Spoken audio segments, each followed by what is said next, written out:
some myths about capitalism. 7 myths about capitalism by Blair Taylor explores some common misconceptions that happen on the center left of progressives and things. Greed caused this, right? The idea that greed is behind this. It's not capitalism that's the problem, it's greed that's the problem. But capitalism requires greed. Capitalism requires ever increasing profits and markets. It's a pressure to grow or die. It is not a aberration of capitalism. It's actually the design of capitalism. And similarly with corruption, right? You hear this a lot where people use the term crony capitalism. It's just capitalism, right? Of course, people in power are going to abuse said power. It's not that we have bad leaders, but we certainly do have bad leaders, but we have a bad system, right? It's rotten to the core. Our political, our economic, our social system is absolutely rotten to the core. It's not that it was corrupt, that greedy corruptions caused this. It's what was designed. It's the path that's supposed to happen. That ties into Wall Street monetary policy, which ignores the fact that systemic exploitation of labor is at the root of this, right? We can't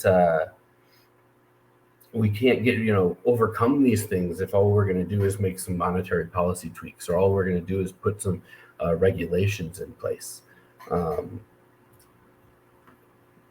Big corporations, similar, this all comes into if you've kind of been around progressives and left liberals, this is what you hear, right? It's not capitalism, it's greed, it's corporations, it's Wall Street.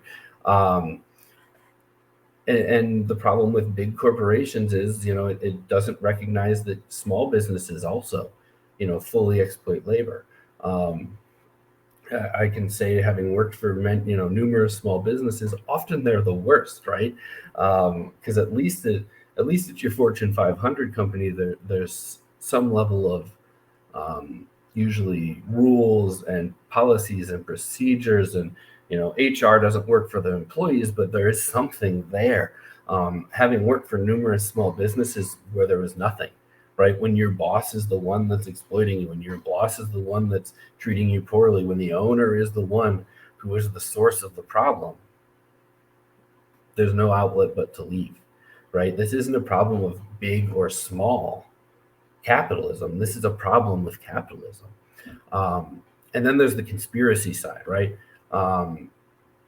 If we and part of this conspiracy side is that capitalism is a big problem. It's a total problem, right? We talked about that with the state. The capitalism has reached a level of totality. And this is one of the reasons why Marxism isn't something that started and ended with Marx, but it's a long tradition, and it's a process more than an ideology. Is understanding that this, and kind of grasping at this very nebulous giant thing is hard, right? So it's a whole lot easier. It's a whole lot easier to say, oh, this conspiracy theory explains it, right? This bad actor explains it. That's just, it's ignoring the root cause. It's looking for simple solutions. It's looking for silver bullets.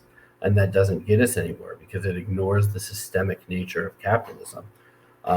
In recent years, we've heard, take back America and return to normalcy. But that's propaganda. That's looking at a history that's not true. That's looking at a history that was still oppressive, repressive, in many ways worse, right? There is no going back to something better.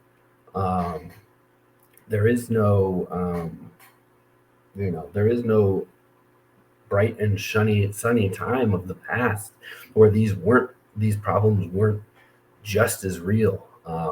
We can't pretend like that. Look, we need to go backwards into a different form, a different manifestation of capitalism.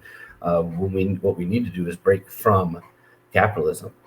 And then the idea that we can build full alternatives to capitalism now, right? That this is something that can happen overnight. But we have to address that we're dealing with a total system, right?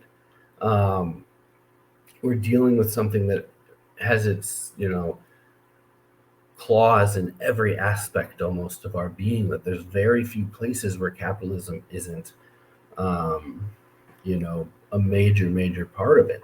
And so we have to understand this when we come at it, right? We have to understand that this isn't just a political fight. This isn't just an economic fight. This isn't just a social fight. This is a total fight, and we need to, build our organizations and build our movements and plan our strategies accordingly.